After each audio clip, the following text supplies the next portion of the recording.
Hello and welcome to the Publicly Challenged Podcast. I'm your host, Luke Oswald, and I hope you join me on my quest for knowledge to become a better public land hunter, angler, and forager. Stick with this and who knows, maybe we will learn something together.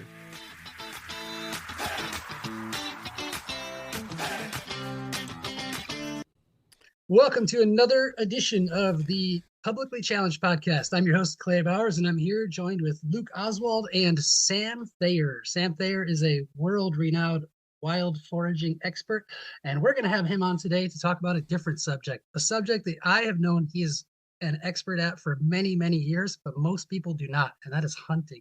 Sam, please introduce yourself, and please just segue us into some hunting stuff.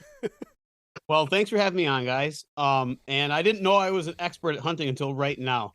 But I've been hunting since I was 13 or so, and enjoy it very much. So, you gave me a prompt, but I don't remember your prompt or what's my. Okay, so just tell us about what got you into hunting, why we as foragers maybe are missing part of the equation while we're out there only foraging, and why maybe hunting even for small game is necessary. Well, what got me interested in hunting was that I had a mother that did not like to cook, and a dad that couldn't cook. So my mom rarely made meals. It was just cereal. I had enough calories, but I craved vegetables and meat. So that's why I became a forager and a hunter. And so I would see a rabbit and think I want to eat that thing. I would see a mourning dove and think if I could catch that, I would eat it. And so at a very early age, it set me down this path of how do I catch animals and eat them. And I got very good at catching animals without spending money, without equipment that cost anything. So things like catching crayfish with my hands, which I'm still pretty good at, catching turtles with my hands, catching frogs. I liked to catch snakes as a child, but we never ate them. I've eaten a snake a couple times and it's pretty good, but I have trouble killing a snake. So I started bow hunting for deer because I couldn't afford a gun as, a teenager. So I made wooden longbows, and then I sort of went from there to cheap guns, and I still hunt with a cheap gun.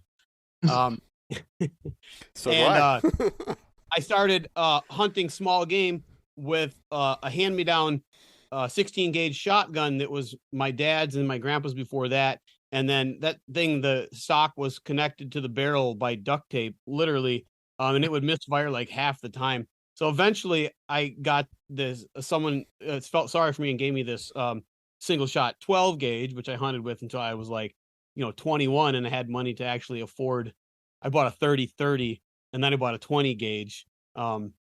So for me, hunting was just a way to get meat, a way to get protein in my diet. And, I feel like, as a forager, as a plant gatherer who writes about edible wild plants, people often assume that you must not be a hunter. You're a vegan, right? I've been asked that question hundreds of times. No, I'm not a vegan. I have nothing against vegans, and I've eaten vegan for fairly long periods of my life. But my goal as a child was to hunt and gather for as much of my food as possible. That was like my dream. That was my fantasy. And, today, if you want to be a vegan, it's sort of possible because you're having food shipped in from all over the world, all sorts of continents. But there's few, if any, locations in the world where you would actually have access to high protein, high calorie, relatively easily digestible plant foods that would allow you to eat a vegan diet if you were hunting and gathering all of your food from one location. And there's no known human culture that has ever had a hunting and gathering diet like that focused exclusively. I keep saying hunting and gathering, but exclusively gathering diet. Every human culture known that was not agricultural ate a substantial amount of meat. It may have been 90% of the diet. It may have been 20% of the diet. But that's kind of like the parameters that's there, it was never 0%. And so I was searching for something that I could do, myself, and vegan doesn't work for that kind of a diet. You have to have some animals. And also, once you start eating animals, and you feel yourself connected to the circle of life around you, it's not a moral issue. Like a lot of people say they're vegan because they have a moral issue with killing of animals. I don't. And part of that, I think, is fear of death themselves, right? People can't accept death. And so one way to deny the eventuality of their death is to deny death as they go through life. Life and death are the same thing. We cannot have one without the other. We are supposed to die. We're programmed to die. Our bodies are programmed to die. And so are, the wild things that we eat. And I'm fine with eating them. And I know someday I'm going to die and then something's going to eat me, hopefully. And I don't mean I'm hoping it's a bear or a wolf, mostly because the outcome might be bad for the bear or the wolf, if they were to eat me. But in that, hopefully, microbes and other things will eat me and return me to the soil. Oh, I actually hope that a bear or wolf actually consumes me, and it's okay. Like, it's not a modern setting to where we're back to primitive, to where I wander out in the wilderness, lay up against a tree, and next thing you know, I pass and a bear eats me. That's an ideal setting, I think. That would be okay with me, totally okay. But I would just be afraid of what would happen to the bear after that. If people found out that I got eaten by a bear, if they found my half-eaten body, right. Somebody might go after the bear. That's my only worry. I'm fine with giving my flesh to a bear. Yeah. So I want to rewind real quick, though. You said you started making your own self bows. So how did that come about? Was it something that you met somebody along the way? They showed you how to make it. You just said, I'm going to pick up a book. I'm going to make a self bow. And then what was the success rate with that? Well, I don't know where I first got the idea. I think every little boy knows about bows and arrows. Right. I have no idea. And I started making really lame bows and arrows when I was 8 or 10 years old, and they gradually got better. But when I was maybe 12 or 13, I discovered, there's books about how to do this. And then I just discovered, you actually need tools, and those tools cost money. But I still have some of the same tools I bought when I was 14 or 15 to this day. I would go to the library, check out what books, whatever I could. There was no online back then, but I had a few books that gave me some ideas. I started making my bows. I used white ash and hickory. And I started making my own strings when I was maybe 16, swamp milkweed. So I tried to make everything, but I ended up mostly buying my arrows, and my success was not very good. I always felt like my range bow hunting was like 12 yards, maybe 15. I was always setting up, sitting in a tree. I never set up a stand, but if I was going to sit in a tree over a deer trail, I would like to be about 8 to 10 yards from that trail, my ideal shooting distance. And I never killed a deer with my bow. I shot small game, but not with great success, just occasionally. I shot at a few deer and missed, nervous, shaking from my teenage buck fever and all that. But it wasn't until I started hunting with a shotgun first that I actually managed to kill a deer when I was 17. With a shotgun? Yeah. Well, that was like a slug? Yeah, and that was hunting in a part of the state where rifles weren't legal at that time. So like southern Wisconsin, where it's more populated? Yeah. Yeah, okay. So we have those same rules here in Michigan. Lower half is shotgun only. I feel like some people get around it, though, with the Sabo slugs that shoot like over 100 yards, Yeah. I never used those. They were just starting to come out about the time that I was hunting with slugs. But Wisconsin has taken most of the slug only zones and made them okay for rifles. Yep. Okay. Illinois has done the same. Now it's like a single shot rifle, certain calibers, all that kind of stuff. So I think a lot of places are evolving and adapting to that and trying to transition and just make it a higher success rate, really. Yeah. I also think that hunters have been more responsible in the last 50 years, so rules are changing. I mean, the number of fatalities from hunting has just dramatically declined. So in the 1960s, people were a lot more scared of having people with rifles around than they are today. I mean, you can see that with all the states that have eliminated their back tag requirements for deer hunters, because, it used to be this kind of attitude that deer hunters were bad. They were likely to break the rules, so they needed a license plate on their back. And most states have gone away from that now. I did not know that. So one of the reasons that Oh, I Clay, wanted to you have never had to wear a license plate on your back to hunt deer? No, I didn't. No. Oh yeah, when I was a teenager in Michigan and Wisconsin, you had to have these big tags on your back. They were just like a license plate. Okay. And then Michigan got rid of them before Wisconsin, but Wisconsin got rid of them about 10 years ago. No way. Yeah, That's there was crazy. only at that time only I think Wisconsin and Massachusetts had back tags. All other states had already gotten rid of them. Okay. Yeah, so that would be a bummer to have a big old tag on your back. What's it matter? I mean, it's just a number, an ID number, so conservation can ID you with binoculars from far away. Oh, I hated it. You're trying to be quiet in the woods, and then this thing, you lean against the tree, and it goes crinkle, crinkle against the tree. It happened all the time. Yeah. I knew someone that forgot his, and he got fined. I mean, it was like $600 fine, and he couldn't hunt for 3 years. Wow. No way. Yeah.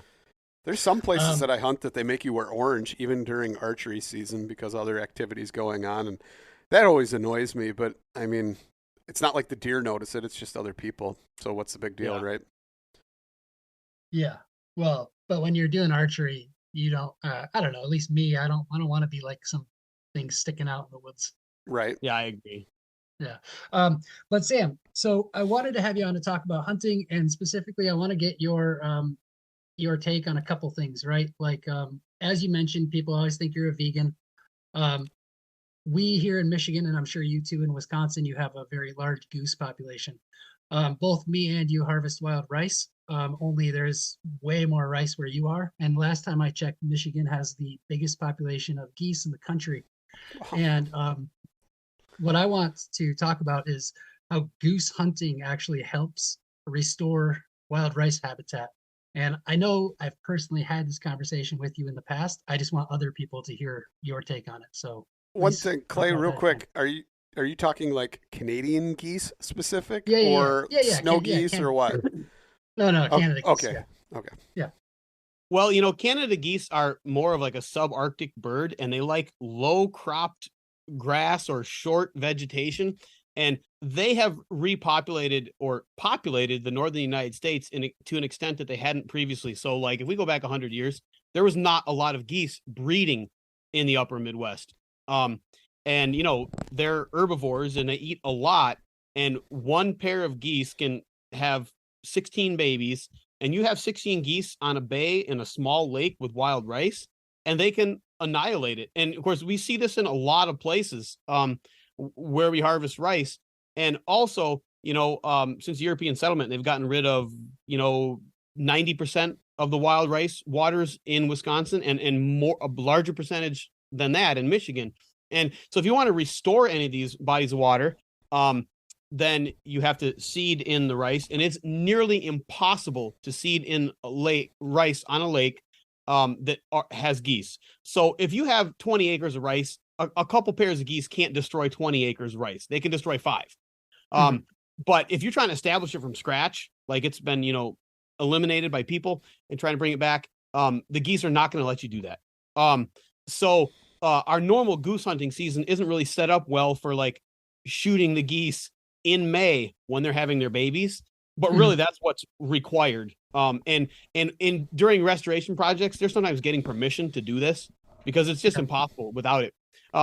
But here is a place where the normal responsible interaction between hunters and gatherers in their environment can come into play, because no one's proposing we get rid of Canada geese or make them extinct. It sure would be nice to be able to hunt them to get them out of a couple areas for a few years so that we could establish wild rice on some bodies of water.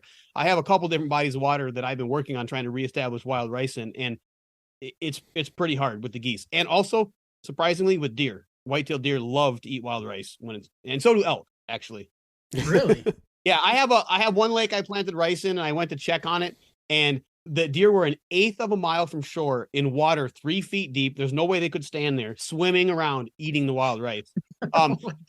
And there's also a lake north of me here in an area that has elk or not a lake, but a river. I was fishing. I come around a bend in June, and there's 4 elk up to their necks eating wild rice. And before that, I was like, why is all this wild rice coming down the river? Because their uprooted plants were just coming down the river one after another. I come around the corner, there's 4 elk just chowing on the rice.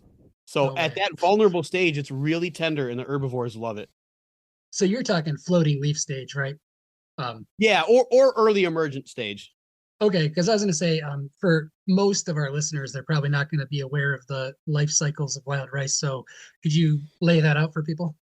Yeah, so wild rice starts as an underwater plant for a short while. Then the leaves reach the surface, and they have a floating stage for 3 to 5 weeks where they float on the surface of the water, and then they slowly will produce a standing stem. So it's in that tender floating stage that they're very visible to geese and other animals, herbivores, and really tender, and wildlife goes crazy for it. Wow, I can't believe that deer are eating wild rice while they're swimming. That's hilarious. Yeah, that's pretty cool. Wouldn't have believed it. I wouldn't have guessed it until I saw it. That's so funny. So as far as other plants though are concerned, like I'm just trying to basically draw a map here for people to understand that like humans kind of have an obligation to do both hunting and gathering, and we've done so much damage already to the world that we kind of owe it to the world to kind of do both, like foraging, getting rid of invasive species on the landscape, but also hunting does help with a lot of that too, because deer preferentially will eat like native plants, and like they don't know how to eat invasives yet, things like that. So do you have any other ideas of like conservation through hunting for foraging habitats? I got one thing about that though, Clay, and I just want to kind of throw it out there. And we say invasive, but how long does it have to be on the landscape to be considered native versus invasive? Right? A lot of things were bought here. You know what I'm saying? So at what point do we just work with something rather than just call it invasive and say, okay, how can we utilize this or manage this so it's a resource where it doesn't kill other resources off, but still is a part of the landscape? Because, I mean, think about how many things were introduced here that we consider native and how many things we don't. Well, that's a really good point. I mean, I feel like once a new plant is really well established, you have to just decide, okay, it's here. We're not getting rid of it, but how do we manage it? But I guess, people still have the perception that we'll consider them invasive forever, but maybe in 5,000 years, we'll change our minds and just call them. So as far as, the effect that hunters can have on the foraging landscape, especially in areas where you have a lot of agricultural land and then small isolated hardwood woodlots. It's like you have in a lot of southern Michigan, a lot of Indiana, Illinois, Ohio. These places often are pretty good for native plants, but deer preferentially eat certain species to the point where they're just completely eliminated from a lot of these woodlots. So I worked on a study actually of vegetation back in the 90s, and we can see that things like bluebeard lily, trillium, trout lily, deer feed on these things really, really heavily. Mayapple. And so if you have high deer densities, for example, your deer will just keep eating mayapple leaves. They won't store up enough energy to actually bloom, and you won't actually get any fruit. Trilliums, same thing. It doesn't kill a trillium when the deer eats that trillium top, but it does grow back smaller. And then the next year, smaller, and then smaller, and then smaller. And eventually it will die. And so the density of a lot of these spring ephemeral plants that are good for foragers, but that deer highly prefer, is like plummeted in a lot of these isolated woodlots. And hunters can have a really important role here in keeping the deer population lower, getting good food out of it, but also allowing these plants to thrive. Things like carrion flower, which is, delicious shoots. That plant is so sensitive to deer, and deer absolutely love it. False Solomon seal and Solomon seal. The list is actually quite long. If humans like it as a vegetable, deer probably like it too, unless it's really spicy. It's kind of a good general rule. So yeah, you mentioned that, but that comes on the heels of did you see the latest news in Michigan? We have about 30,000 less deer harvested than they had wanted this year. And they're basically just freaking out here in my state. The officials at the DNR are kind of like, I don't know what to do. They were begging people to shoot does this year, And that segues me into another thing. You preferentially like to shoot does, and I'm assuming that's because you like the taste of it, but also there's got to be some conservation in mind for that, right?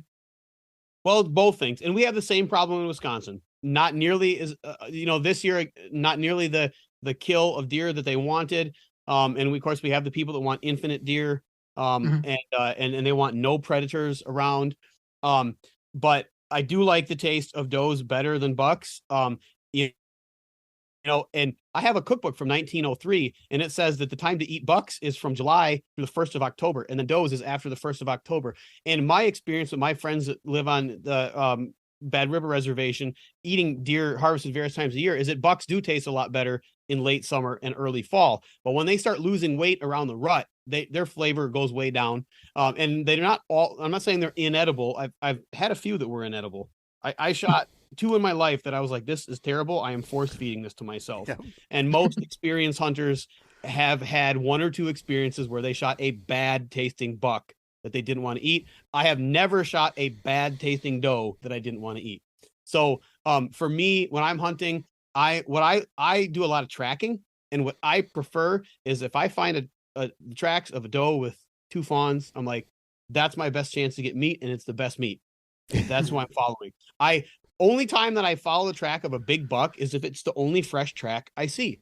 And I have a rule when I'm tracking deer. I say, deer know where deer are, and deer go where deer are. That's my mantra. So it doesn't matter what deer you follow, it's going to lead you to other deer. Yep. So if I follow a big buck, that buck is going to lead me to does every time if I follow it long enough. But I just I shot a really bad tasting buck as my second deer I ever shot in my life. It took me years to recover from my disgust of venison from the first buck I ever shot. That was in 1995.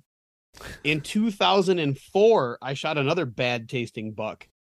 And at that time I had shot 2 does that year, and I was out hunting for a buck. I'm like, I want to get a buck. Everyone I work with is like, thinks bucks are cool. Every hunter's experienced this. There's the social pressure to get a buck. And I think it's ingrained. When you see a big antler deer, you're like, oh, look at him. He's huge. You get all excited, And so I was out hunting for a buck, and I was on this public land, and I shot this, not fantastic buck, but it was a 7-pointer. And, these public lands, the bucks get shot out, often young. So this might've been the biggest buck around, and he was running pretty hard because he had a lot of does to service. And that deer, I took it home, and it had no fat on it, like not one trace of fat on it. Like it would have died probably that winter.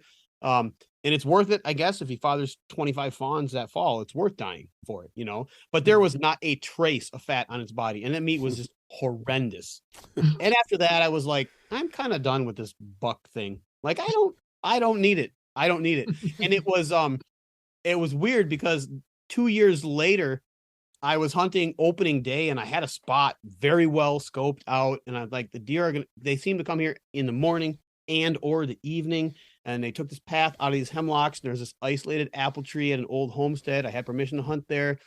And I set up, hunkered down under this white pine, and about 3 in the afternoon, a doe and 2 fawns came.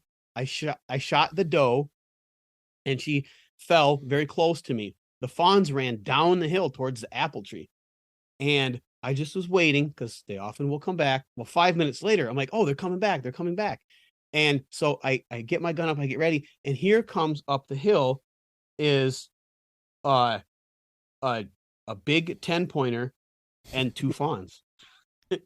and I say fawns, for the listeners who don't hunt, the fawn is just like what you see. That's a small deer. It's not like a little baby spotted deer. Yep. It's a 7-month-old deer, and I know you guys know that, but a lot of people don't like to say fawn. They like to say yearling, which is not, it's not really a yearling until it's a year old.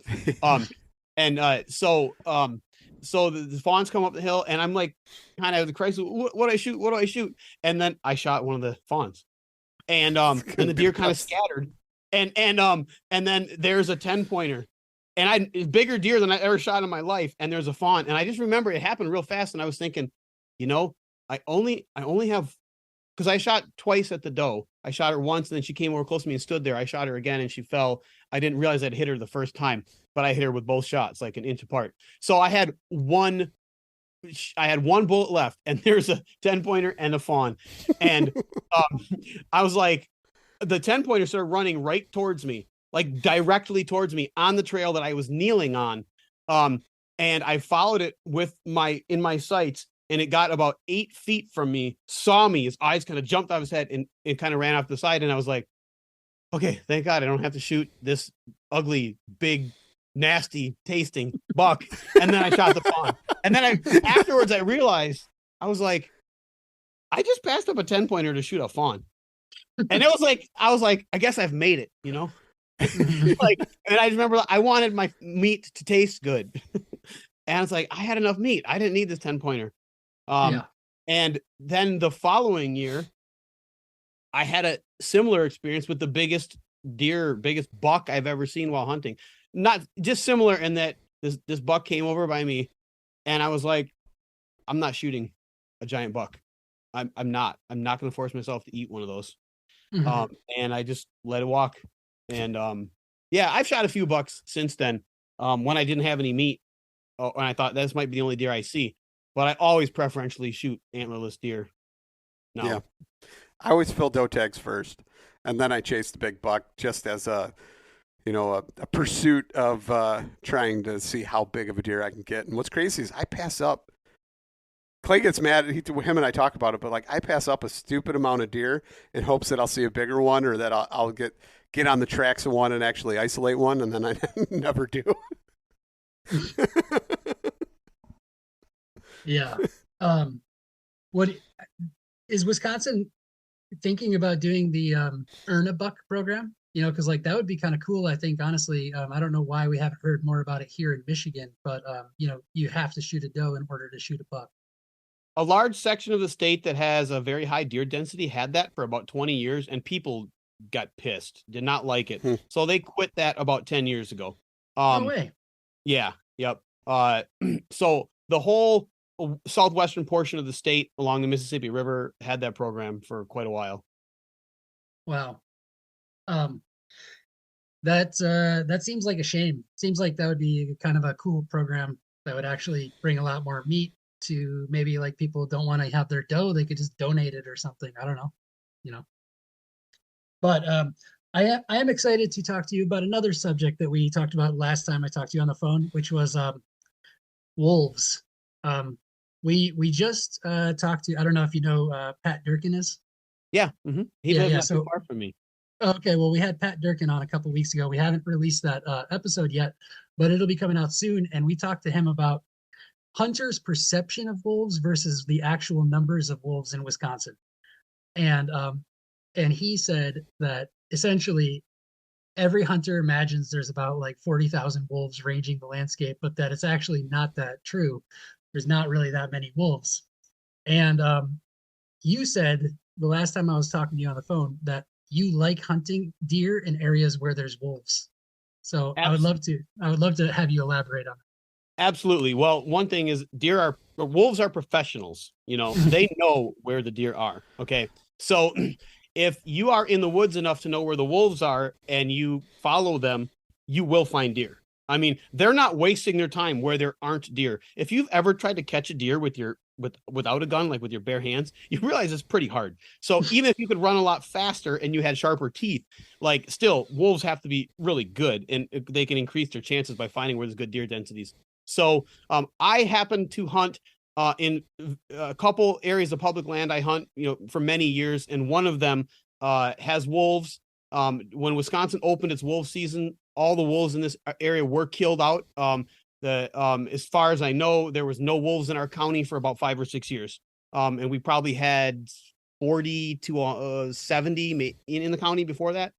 Mm-hmm. And we're back up to, you know, there's a few packs in our county now.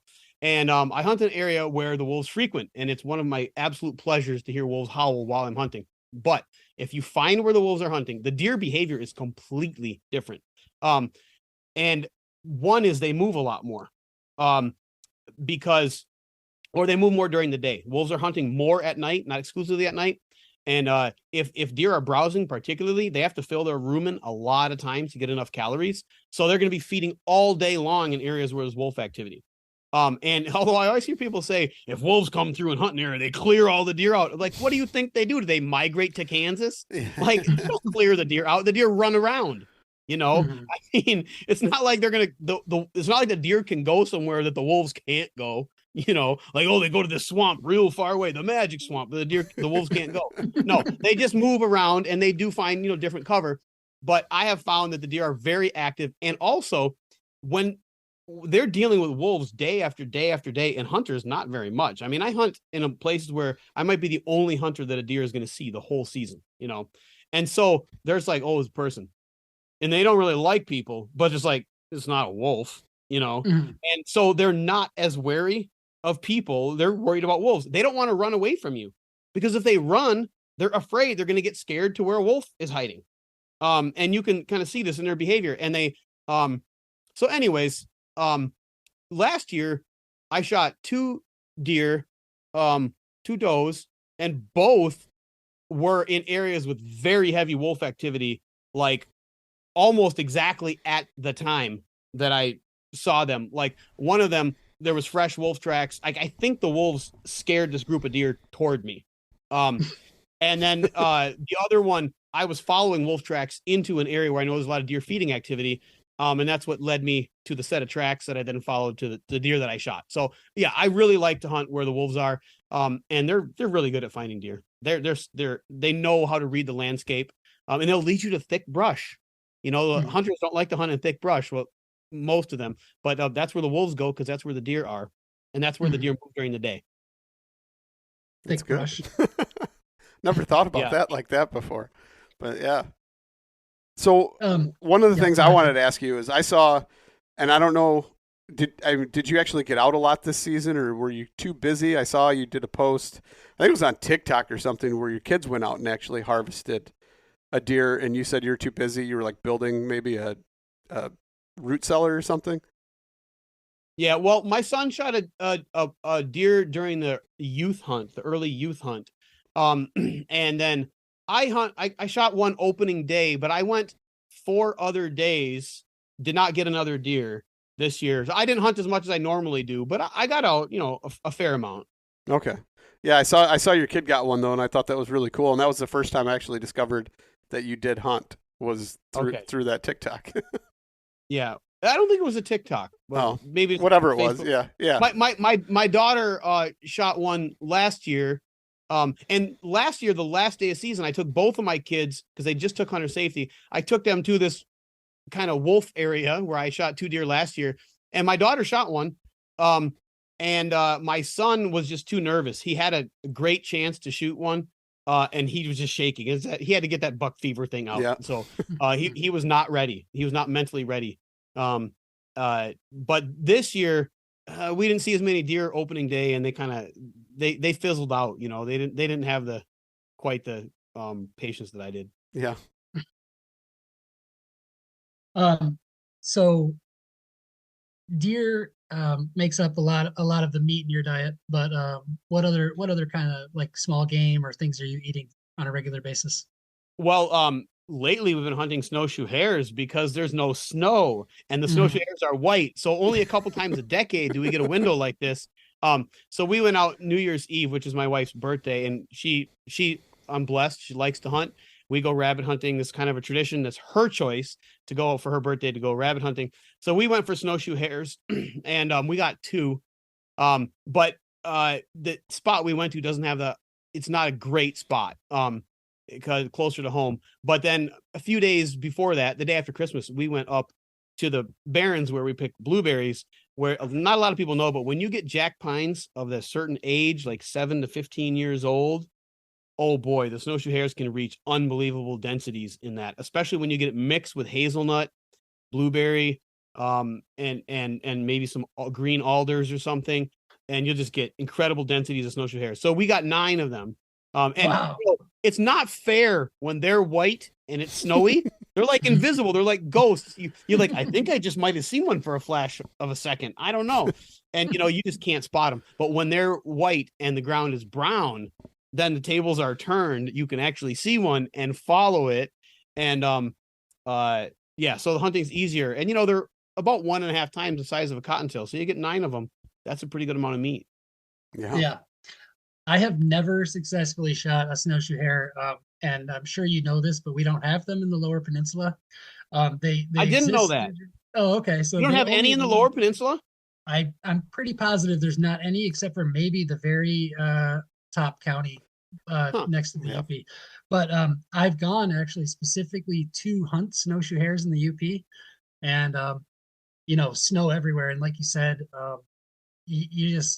you're looking around, walking for hours, and you're like, where are these things? I'm literally seeing the ground is covered with their tracks, covered with poop, but I don't see anything. And so what's a good tip for that? How do you find a snowshoe hare there's in that no environment? snow? Well, okay. So here's my thing about snowshoe hares. We divide rabbit cover into 3 kinds. Okay. Number 1, 2, and 3. Number 1 cover is a place that you can't get them out of. They're safe, like a woodchuck. Okay. Yeah. Snowshoe hares don't use that. Cottontails do. Snowshoe hares do not go in holes in the ground. Okay. Number 2 cover is where it's thick. They feel safe, and they're not going to move until you get close to them and flush them out, right? So that's usually where you're going to kick out cottontails. Snowshoe hares will use that, and when they're in that kind of cover, they will move just like a cottontail. They'll wait till you almost step on them and then pop out.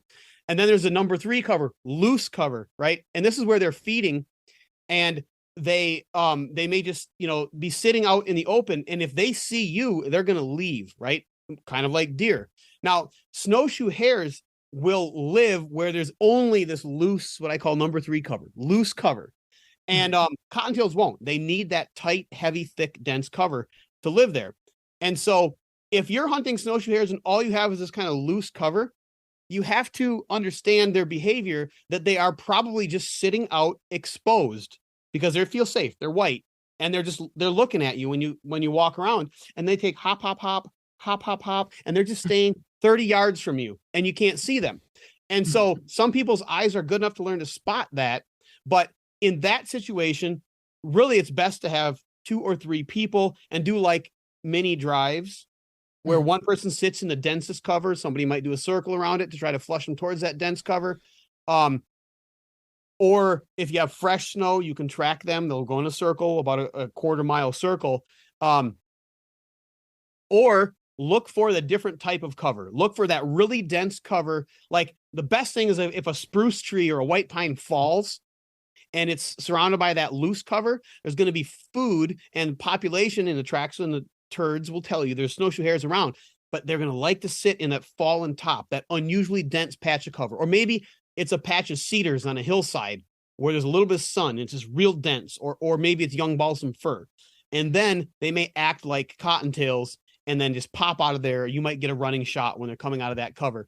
But I like to do snowshoe hare hunting with a partner, and preferably 2 people. If you get 3 or more people, it gets a lot easier to get them to move. That's the best tip I can give you. But if you get those periods when there's no snow and they're white, go out. This would be your best hunting. I mean, that's literally right now. We have 0 snow on the ground, and I'm sure, that place that I've gone hunting a couple times is 3 hours north of me. So I could easily get there. It's right by the bridge. Yeah. Oh man, it's worth it. I mean, it's like it's so much easier to find them. And I know how the frustration, you see tracks everywhere and you're like, there must be 2 per acre. And I've walked around for an hour and a half and I haven't seen one. Like, how is this happening? But you go back to the same place when there's no snow on the ground and it's like magical. You're like, there's little white ghosts flying around all over the forest. Wow. That's awesome. And then they taste pretty good, right? Compared to like cottontail? I like cottontail a little bit better. They're different. So snowshoe hare reminds me of turkey dark meat in flavor, but it's dry like turkey breast. Really? Cottontail is a little kind of a toned down version of that, like somewhere between turkey and chicken, and a little bit more tender meat. So I like them both, but they're different. I prefer cottontails slightly by the flavor though. Okay. Do cottontails and snowshoe hares ever interact in the same environments? Oh yeah, there's a lot of places I hunt where there's both. Wow. And one thing I would tell you about them is that there's a certain type of cover that snowshoe hares love and cottontails hate. And that's like this moderately dense cover, especially with like aspen poles or something. It's just not thick enough for cottontails. They don't like that. But snowshoe hares, like, they have to sit out. And sometimes they sit in groups, like 2 or 3 will sit together. And they kind of, it seems like they watch different directions, and they'll just, you know, be like in the open. Cottontails, they don't do that so much. But this, where the snowshoe hares don't go and the cottontails do, is in the brambles. Snowshoe hares will eat blackberries or raspberries if they're isolated, but they won't go into a thicket. And I think it has to do with the way that they move. I think blackberries and roses and stuff catch on them by the way they run. And, you know, cottontails like to kind of duck around and squirm under stuff. Snowshoe hares don't do that. So they avoid like those blackberry thickets or, you know, multiflora rose that you would be great for cottontails. Snowshoe hares will avoid that stuff. And then there's spirea snow caves or willow caves, where dense young willows or spirea get knocked down by snow, and you never know what's going to pop out, because there's areas have both cottontails and snowshoes. They both love that. Wow. Luke, you doing any rabbit hunting by you? I don't think I'm doing much of anything right now, but but I'm saying, have you? I do a little bit, not much. Normally when I'm upland game hunting, if I'm upland hunting and I happen to, you know, I'll always go through like wood lines and kick brush piles and stuff and try and flush rabbits out, but I'm not going out of my way to get them. You know, like, you know, I'm obsessed with deer, so. Yeah. For you, Sam, Luke he's like a deer obsessed guy, and I'm always the one trying to talk him into hunting small game, and he's like, why, what's the point? No, that's not true though. But like, so one of the things I wanted to do was actually get together with you and take like recurves and longbows and just go have a small game bonanza and just like see how much small game we could take in a day or two. But maybe next year. Yeah, maybe next year. So Sam, as far as other small game though, like when you're out harvesting like cottontails or whatever, do you ever see grouse? And I'd love to know, you know, because let me just backtrack for a minute. You seem to me like a complete woodsman.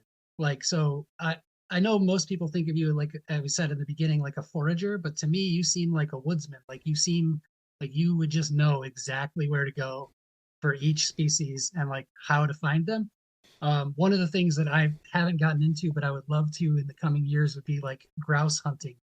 And, you know, those things seem to just blend in like the snowshoe hares, like they just seem invisible until you're right on them. And then I've also noticed that they're only like ever visible to you when you're doing some other type of hunting. Does that ever happen to you? Well, it happens to me a lot. We have the endless, we call it the grouse dilemma. Okay. When we're hunting, I prefer to hunt snowshoe hares with a 22.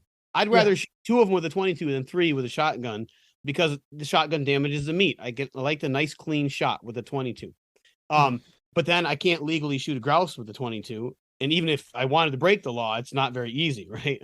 You know, so there's times where I go out and I'm like, you know, this is a good grouse spot. I'm bringing the shotgun and I'm going more for grouse, but I'll shoot a rabbit if I see one. If I'm going exclusively if I'm really heading out for snowshoe hares intentionally, then I bring the 22, and then I always see a bunch of grouse. But the day after Christmas, I shot 1 grouse. And that's because my son was kind of standing in a spot and we were trying to flush the rabbits to him. And so, you know, I brought the shotgun in case I saw, you can shoot at a running rabbit with a shotgun, you know, and I didn't end up shooting a snowshoe hare the first round, but I did get a grouse. And then I switched to the 22 for the end of it, because I was like, okay, I already got something. Then I'll just go for the cleanest meat I can get. But yeah, that's I have a friend who's great at grouse hunting, and he'll be able to predict, you know, where we're going to see them before we do. I feel like I'm fairly good at finding grouse when I'm actually looking for grouse. But in October, I think of as the peak grouse time. I'm usually foraging more than hunting.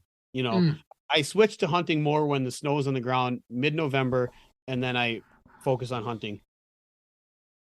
Nice. So what other I remember. Let me actually just backtrack to a story you told me a long time ago. You had we were at the Great Lakes Foragers gathering, and this was many years ago. And you were telling me about catching uh, 13-lined ground squirrels with like a gallon jug. And I Oh wanted yeah. to, and I never asked you if you actually did it, but was this just like a theory, or is this something you've No, done? no, this is not a theory. This is a very well established practice. In fact, the last time I did it, I was camping with it was like a family camping trip, and there's a bunch of kids, my nieces and nephews, and there's a ball field, and there's a bunch of 13-line ground squirrels, and I said, "How fast do you think I can get one of those 13-line ground squirrels?"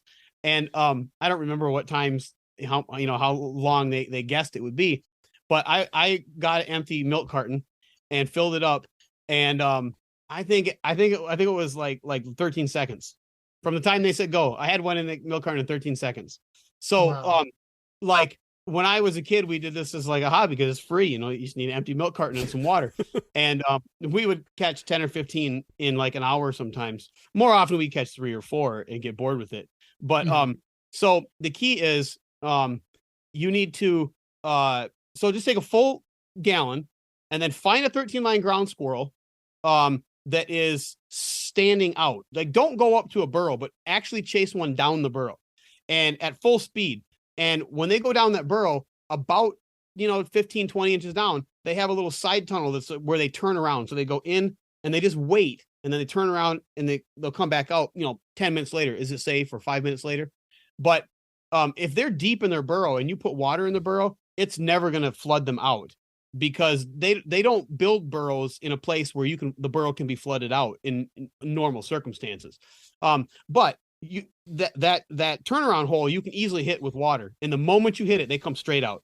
So you just hold the milk carton upside down over that, and you compress the sides of it with your hands, and the water rushes down, and you just hold it there. They will come right out and go straight into the milk carton. And you might think they won't fit in the milk carton, but in all the years I've done this, we only had one ever that couldn't fit in the milk carton. It was like the ultimate giant 13-line ground squirrels. But if you were doing this with a bigger ground squirrel, like Franklin's ground squirrel, you probably want to just cut the rim of the milk carton a little broader. But I probably caught more than 100 that way in my life. And ground squirrels taste pretty good. That's pretty good.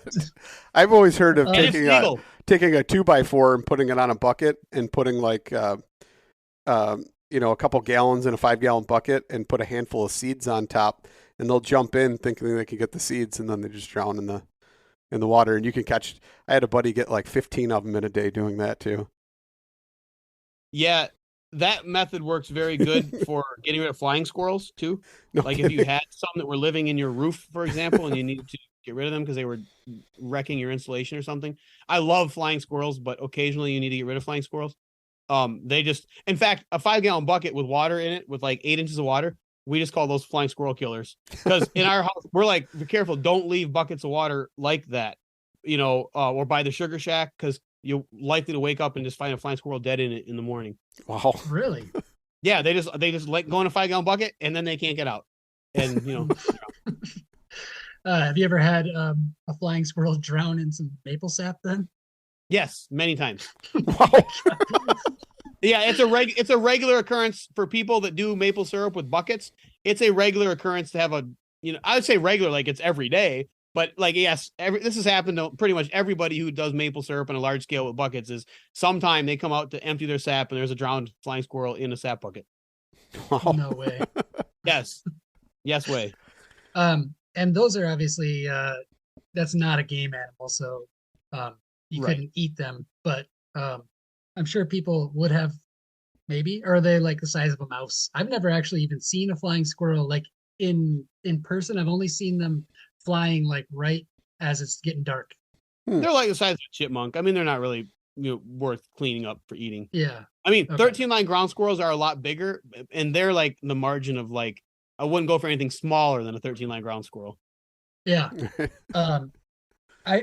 I was just talking to somebody about this the other day, but like apparently Genghis Khan came from an area that was so poor in the Asian steppe that their clothing was made from mice skins sewn together, because they would kill and eat mice and then actually save and tan the little hides and sew them together to make Interesting. so people, when they're hungry, they'll eat anything. I mean, even mice, you know. Yeah, I don't doubt that. I just haven't been that hungry. Yeah. Right. So yeah, another cool thing that, or maybe not cool to you, but another thing that I think is fascinating is that you have a 22 bullet in your leg.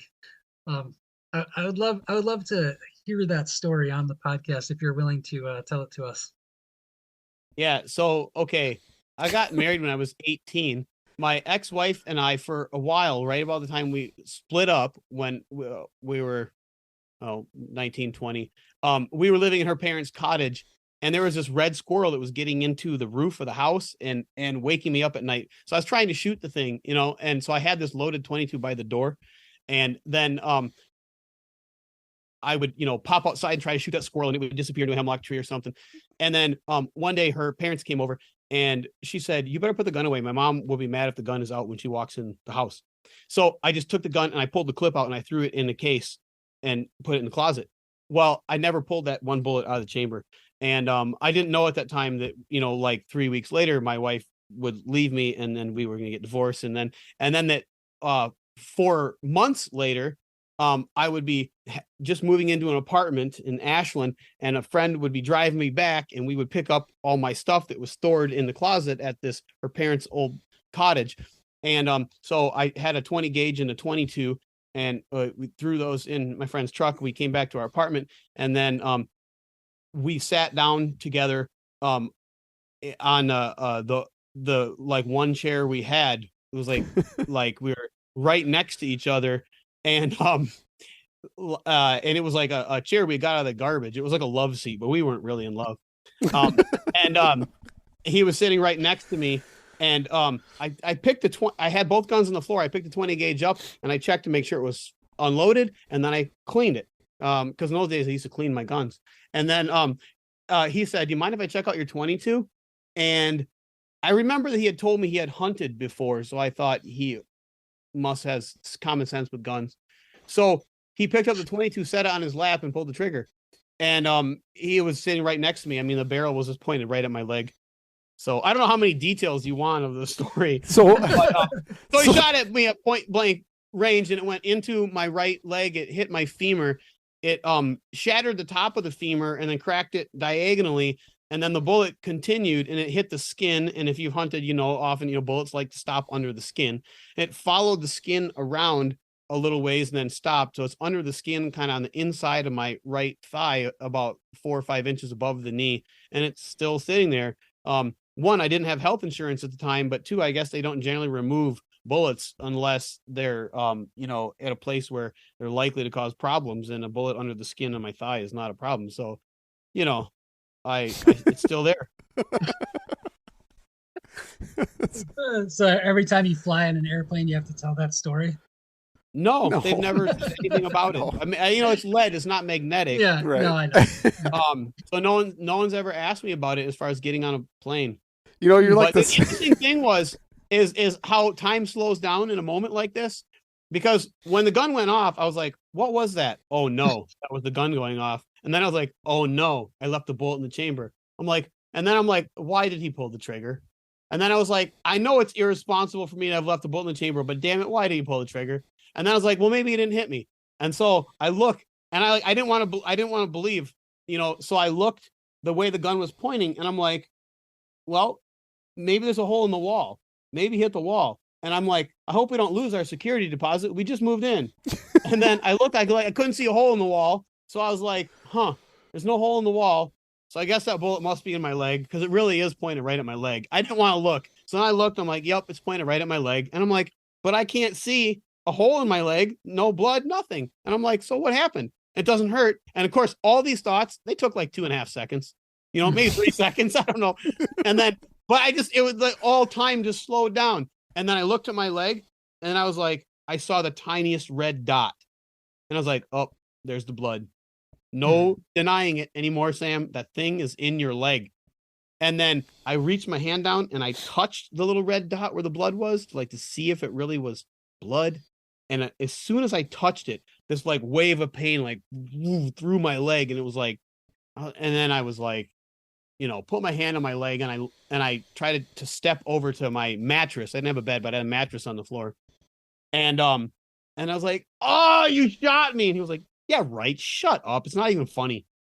I was like, I know it's not funny. And I peeled my hand back and there was all this blood. And then he was like, okay, calm down. Just stay calm. Stay calm. I'll get you to the hospital. Just stay calm. And then he got me to the hospital. Drove 65 miles an hour down Ellis Avenue in Ashland. And I was like, hey, we could die here on Ellis Avenue, you know? And he said, it's dark out. There's headlights. No one has headlights on. I don't see anybody. If I see headlights, I'll slow down. I'm like, okay. So we got there. And they didn't really do anything, you know? Like you get there and like, okay, there's a bullet in your leg. I mean, what do you do? Did they cast it up or anything? Well, I got a brace, not a cast, but a brace. But you know, my femur was broke all the way through, but it never came out of place. And at that time, I was biking and running a lot, so I have a pretty massive leg.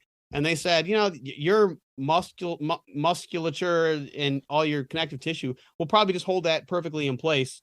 So they just gave me a brace, and wow, yeah, it's fine. How long did it take to heal? And I know that you, you continue to run to this day, so obviously it healed pretty good. Yeah, so that was September 21st, and I took that brace off at the end of November. And then I was walking pretty normally by like mid-February. That's such a crazy story, and also reflects how everybody should always keep their finger off the trigger, even if they think the gun's completely devoid of bullets. That's funny. and always unload the one in the chamber. Yeah. Treat every gun as if it was loaded. Be aware. Don't point the gun at people, even if you think it's not loaded, etc. Yeah. Wow. Yeah. That's funny though. That's like the 7th person that I've met that has a story that has either been shot by somebody or shot themselves. I guess it's more common than you think. I don't know. If you're around them long enough, there's got to be at least one incident in your lifetime. Everybody has one.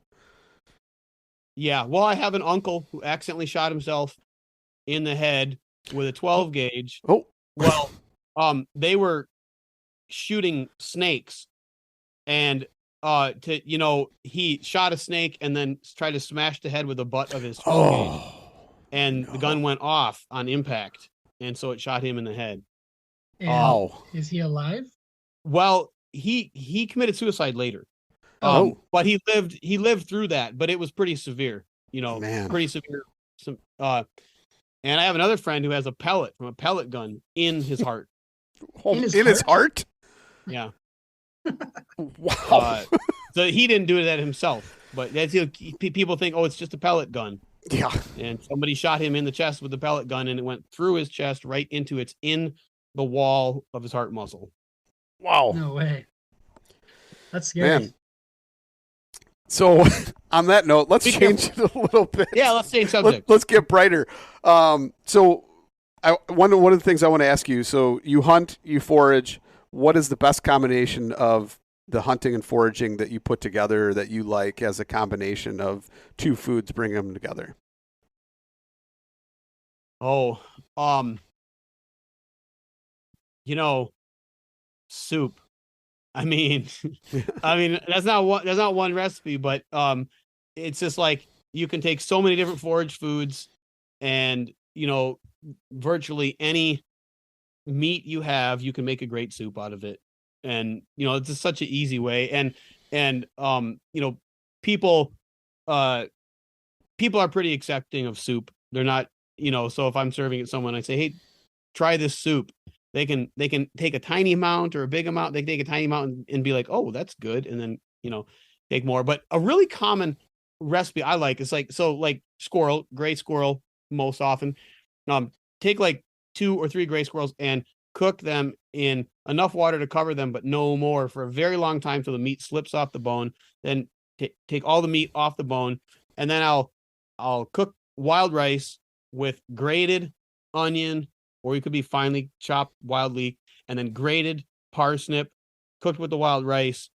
And then I'll fry those, the wild rice, onion, parsnip mixture, like almost like a giant patty. So it's like gets crispy on one side, and then flip it over and then stir it and like break it up. So there's the crispy chunks in there. And then I mix the meat in. So it's like sort of like a fried rice casserole. It's the way I would like to serve like squirrel, and squirrel is my favorite. I mean, if you want to get nitpicky, fox squirrel's the best, but that's like my favorite meat. There's very few animals when you clean them, they smell good inside. Squirrels smell good inside. Like if you accidentally cut the stomach, it actually makes my mouth water. I'm like, this smells like hickory nuts. Yeah. And they're fat, like squirrel fat. When it's frying, it smells so good. It tastes so good. It's even better than pork fat or bear fat. Nice. Sam, you said you like fox squirrels more than gray squirrels. That's funny because I've heard the opposite from most people. Like, I don't really have many fox squirrels in my area, so I've never actually shot one, but we eat a lot of gray squirrels, and I'm hoping to make a Southern Michigan trip to go shoot some fox squirrels this season. But you like them better. Well, yeah, that's true, but I haven't had a fox squirrel since I was a teenager. Oh, okay. We don't really have them up here, so maybe my memory is skewed there. I don't know, but I remember that I thought fox squirrels were like the best. I think gray squirrels are distinctly better than red squirrels. I still will eat red squirrels, but gray squirrels are distinctly better. Red squirrel, I imagine, has got to taste a lot like just like hemlock or pine or something like that because they eat so much of that stuff. Maybe faintly, but I don't know. It doesn't strike me as piney, but it's just not as good as gray squirrels. Okay. Yeah, so it's a real fast method for cleaning red squirrels. So occasionally, especially when I'm getting sick of them causing problems, I'll just shoot a bunch of them and clean them very fast. It's like cleaning bluegills, and you have 7 or 8 of them, you make a good soup. Nice. Oh, I thought you were going to say how do you clean? Oh, how do you clean them, Sam? Oh, well, so I pinch them on the side. I'll have like a log or something, and I pinch them on the side and get like a flap of skin, and then I poke the tip of my knife through that flap of skin like into a piece of wood, and I kind of pull it aside. Then I have an opening that's just large enough for 2 fingers to fit in, and I put my fingers in and I pull in opposite direction, and so I'm basically peeling to the head and peeling to the tail at the same time. And my leverage is like the other side, so I'm not like holding on to the animal and squishing its guts and trying to pull the skin off. I'm just pulling skin.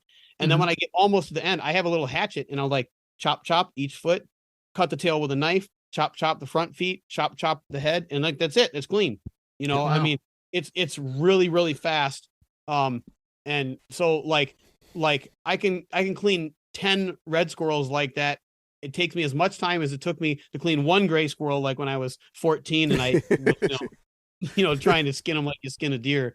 And save all the skins, of course, because then I try to tan every hide when I was a kid. I don't keep all the red squirrel skins. Yeah. How do you clean them, Clay? What's your method? For squirrels, I mean, essentially the same thing. I actually start by cutting off the legs and the tail, the hands and the feet and the tail. And then I actually take a pair of shears and I'll just go completely around in a circle, and then I pull them both off. And then when you get to the head, cut the head off, and then I take those same shears and I just cut like through the rib cage, straight down, and cut all the guts away. And I'll grab the liver and the heart, and that's it. It takes me about 3 minutes per squirrel. Yeah, I use tin snips and I cut the feet, hands, tail, head off, and then rip from the middle. And then pretty much it's pretty much the same method, just different uses, I guess. But it's always interesting to hear how other people do it. And yes, I do clean squirrels. Yeah, I remember, Sam, my first couple squirrels, skinning them like a deer too, and being like, thinking like, this is not worth my time. Yeah. So fox squirrels, why do you think their habitat doesn't reach north? Because like when I go to southern Michigan, I see so many fox squirrels. It's actually kind of unbelievable. I was in Owasso, which is by Lansing, a few weeks ago. I kept taking my little dog on walks. It was like Christmas trip down there to see the family, and I did not see a single gray squirrel, but I saw probably like 10 fox squirrels. Well, I've noticed a lot of the large metropolitan areas in southern Michigan and northern Indiana and Ohio have only fox squirrels. And interestingly, that I don't know of any in Wisconsin like that, but there used to be a bunch. So like Madison, Wisconsin had only fox squirrels until about 1920. Wow. and then gray squirrels kind of took over. And that's kind of the history all over the range of fox squirrels. But like Ann Arbor, never seen a gray squirrel. Jackson, Michigan, I've never seen a gray squirrel. Only fox squirrels in those places. So fox squirrels are more of a savanna squirrel. And they seem to specialize more in large nuts like walnuts and butternuts, shellbark hickory, more than gray squirrels. I mean, if the only nut available is red oak, there's probably not going to be any fox squirrels, but there'll be gray squirrels in places where that's like the only nut available, or the only like large nut available. But yeah, I just think as the countryside, the woodlots have grown denser and denser, I think excuse me, for whatever reason that favors gray squirrels more. My grandmother in southern Michigan, when I was a kid, it was exclusively fox squirrels in the yard, never gray squirrels in the yard. But then we go in the woods behind the house or across the road, and then we would see gray squirrels in the woods.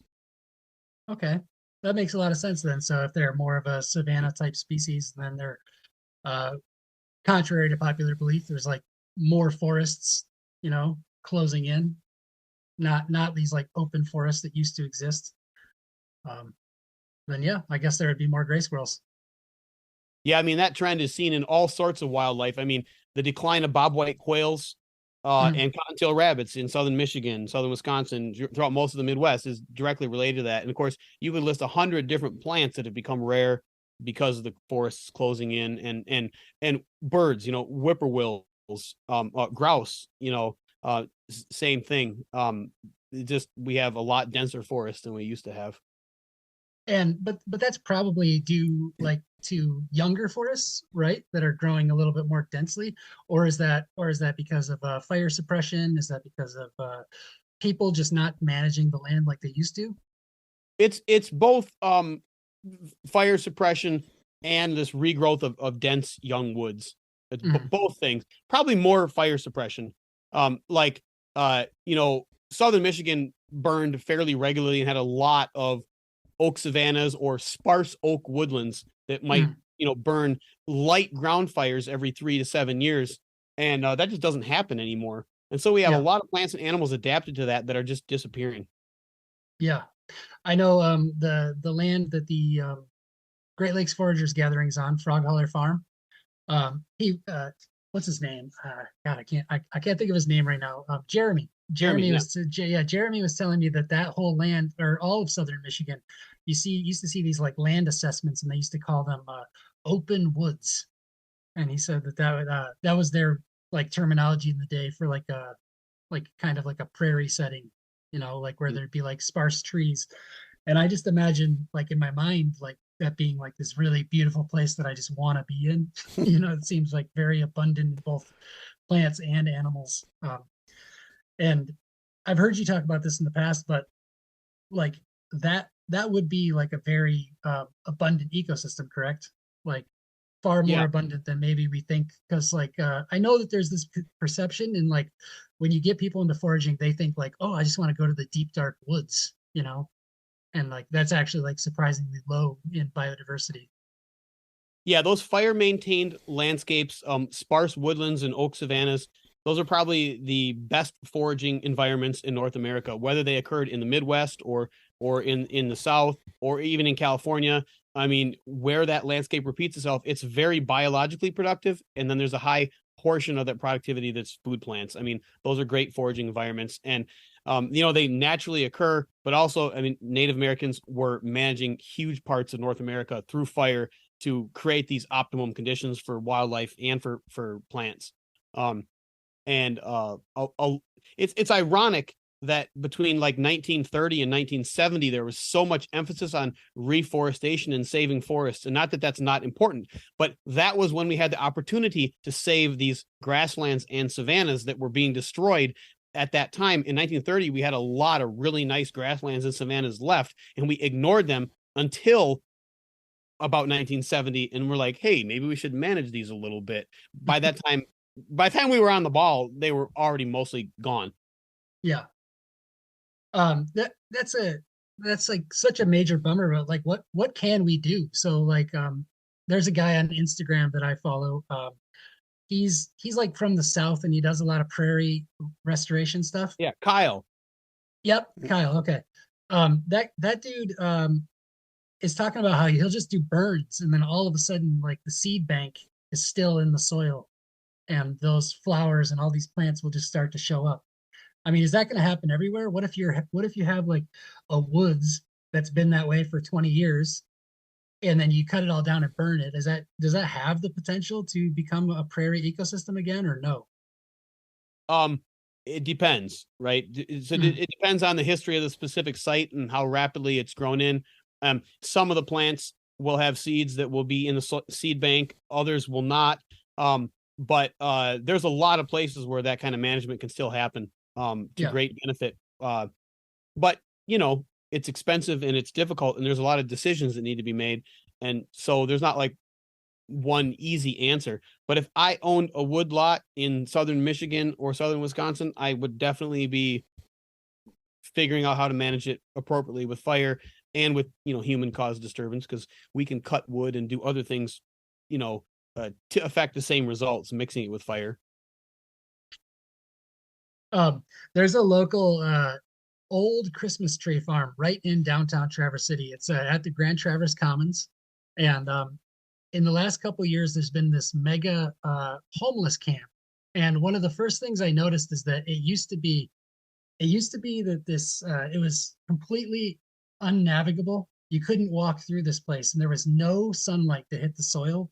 But since the homeless people have moved in, they've taken every limb to use for fire that they can. So now the entire bottom of the spruce forest is open now, and you're seeing all kinds of plants emerging. And I kind of been watching it for the last couple of years, and I'm like, this is amazing. You're seeing I saw a huge patch of clearweed spring up, in there. I saw and I just wanted to I guess mention that can happen, and by humans. And I noticed that humans have when we do burn wood for fire, we often preferentially choose those easy branches on spruces and other evergreens. Everything we do on the landscape has an effect, and it's unfortunate that we have this idea that any human impact is bad, because it really isn't true. I mean, if we spend time in nature hunting and foraging, then we have a basis upon which we can judge how our activities are in fact affecting the environment. And a lot of times it's positive. And then we can make our actions more positive, Yeah, absolutely. Luke, I didn't know if you had any other questions, and I don't want to take up too much of Sam's time here. So if you don't, Luke, then I was going to ask. Just Sam, where can people find you, find your books, find your classes, all that sort of stuff, and find you on social? I'm not very active on social media, but I do have a TikTok following of about 650,000. So, oh my God. Yeah. So it's Well Fed Wild on TikTok. I'm not very active on Facebook. I'm not sure what Facebook is for yet. I'm still Me either. But you can find information about my classes or my books on foragersharvest.com. Order the books wherever is convenient for you. Support your local bookstores, whatever, if you're interested in my foraging books. I don't know if I told you, Clay, I just won the National Outdoor Book Award for Best Field Guide of 2023. No, Nice. but it's not surprising. Yeah. So, yeah. And, but don't listen to me. Just get out in the woods. Yeah. Oh, yeah. One more thing. What's your thoughts? I've seen a lot of recent posts and people talking about it and stuff popping up using AI to create foraging guides. Oh, yeah. I'm actually going to put out a video on that. There's a number of AI foraging books, and they're coming out every few weeks, a brand new one. Some of them, multiple ones with identical titles. And I didn't want to give them money, but somebody ordered one, looked at it, and then sent it to me. And it's terrible. It's absolutely horrible. I mean, there's some bad foraging books written by human beings, but I'm telling you, the computers have done a really bad job. For example, one of them, they don't know the difference between a plantain, the banana-like fruit, and plantain, the lawn plant. So their account about plantain is actually a mixture of the two, and it's totally nonsensical. And then they have a link you can go to get photographs, because they wouldn't put actual photographs in the book; that would be too expensive. and you look at the actual photographs, and it has the scientific name of plantain, the lawn weed, and then has a picture of plantain, the banana relative in the genus Musa, totally unrelated. Their picture for chokecherry is a Canada yew. Oh my God. I mean, it's so bad. And the worst part is the fake story, because the author's fake story, or the author, the AI generated fake story about an imaginary person's life story of how they got interested in foraging is so ridiculous. It's worth reading just for the humor. It's clearly not a human being. That's awesome. Can you give us an example of like what it says? Oh, I'd have to open. It's on my dresser. I'd have to open it to you, but actually, it's scary to me because I looked at the reviews online and nobody. So they started out with 800 positive reviews that were AI generated, right? Mm-hmm. But slowly Amazon deletes those. So then it goes down to like maybe 40 legitimate reviews, most of which were negative. None of these negative reviews did the person say, it doesn't sound like a human being wrote this book. That scared me. I'm like, you can't tell this is written by a computer? Wow. Just imagine how it's going to get in 20 years from now. Oh, well, maybe, hopefully the computers will get better, but hopefully they'll enact some legislation so that when a book is written by a computer, it has to be, so when we go to a bookstore, there are going to be signs that say books written by humans only. Right. And when you buy a book, if it's not written by a human, it has to say that. Just like in the EU, genetically modified organisms have to be labeled as such. Yeah. And I'm not even weighing in on that debate, but I think our books we need to be told, if we're consumers, whether it's a news article, whether it's instructional video, or a book, we need to be told if it's written by a human being or a computer. Right. Because, I test every plant that I write about. I eat it myself. I guarantee you that ChatGPT has never eaten any of the plants it's writing about. Right. Yeah. I'm scared for the future based on that stuff, but also kind of in some way, maybe like a little bit excited about the potential if it doesn't decide to enslave us all, I don't know. I'm kind of hoping it tries to go that direction, and then we're forced to be John Connors and whatnot. Okay. Well, Sam, it's been a pleasure talking to you. I've known you for a long time, and you're such a treasure to the foraging world in general. And I really think people should know more about your hunting side. So I'm happy you came on to tell us about it. Well, thanks for having me on. Always enjoy talking to you, and nice to meet you, Luke. Yep. Thanks for coming on. All right. See you next time. All right. Been a pleasure.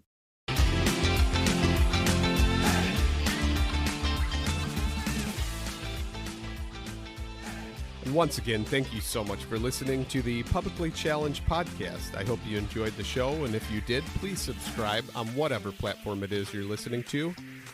Also, if you could leave a review, that would help us out. And you can check us out on Instagram or at publiclychallenged.com. And once again, thank you so much for listening to the show.